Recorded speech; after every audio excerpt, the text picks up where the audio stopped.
doing final here. We put it all the stuff right here. This is commode supply. Commode supply. And this one is bolt for the commode. This is for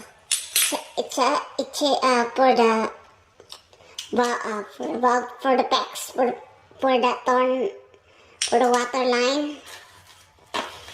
This one here is a wax ball, wax ring we call it.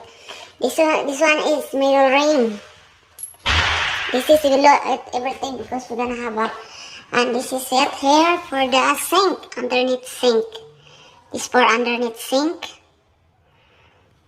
And also this one here for all the material, cell belt.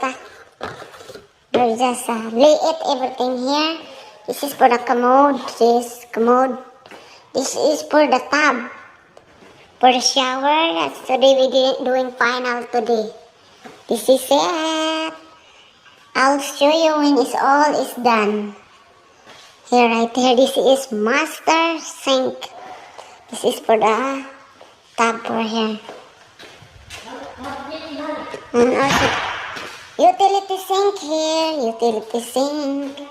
Washer and dryer.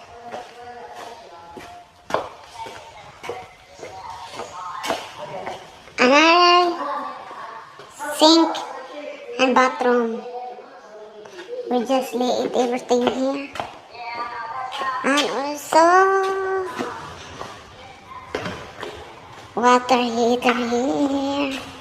Right there, water heater. Water heater. So this